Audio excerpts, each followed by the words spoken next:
Yo, what's up? What's up guys? Welcome back sa aking channel, Pasamok TV.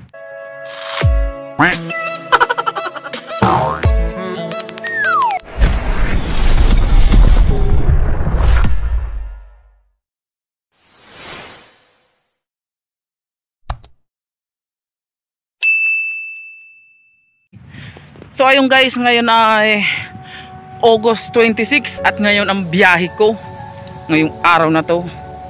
Ang sinasakyan ko ay Elabel Tours.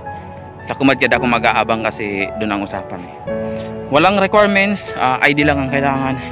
So ayun guys, ngayon guys naglalakad ako dito palabas sa kalsada ganyan ako sa amin. Nalulungkot din ako kasi iiwan ko na naman si mama, wala nang mag-aasikaso. Pero nandun naman yung utol ko, si Rolly. Pero next week aalis na din yun Hindi ko alam kung anong pwede mangyari. Ano man mangyari, wala kayong magagawa. Kailangan kong bumalik ng Manila kasi nga kailangan ko magtrabaho dahil alam niyo naman sa upload ko, diba, ikakasal ako. Kailangan ko mag-ipon ng pera. Sana mag-ipon ako agad para matuloy yung kasal namin ng akin. Nalulungkot ako kasi si umalis ako, umiyak na naman. Ganun talaga ang buhay.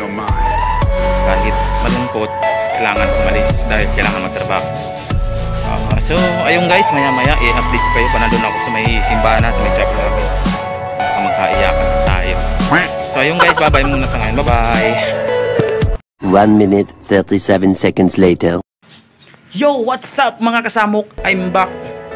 So ayun mga kasamok, nandito na ako sa may chapel. Ito yung chapel namin. Ayan yun nga sabi ko mga kasamok, medyo malungkot ang pagbalik ko ng Maynila dahil umiyak yung mamang ko. Pero kahit ganoon, kailangan ko talagang umalis.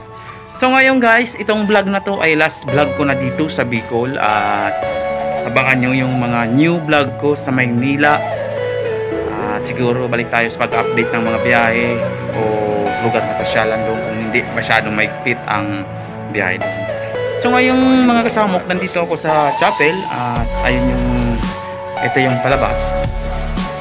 Ayan yung palabas. Sasakay ako ng tricycle pupunta ng Kumadjad kasi doon ako aabang ng bus na sasakayan ko papuntang Pasay kasi Pasay ako bababa. Ayun mga kasamok, dito sa Bicol, maraming salamat sa mga nagsubaybay ng vlog ko dito sa Bicol at mga nanood. Abangan nyo ang mga new vlog ko sa Maynila. Ano-ano bang bakit ang gagawin ko. So ganun pa man, maraming salamat sa mga nanood. So ay mga kasamok, hanggang dito na lang ang vlog ko. At update ko sa inyo bago ako sumakay ng bus.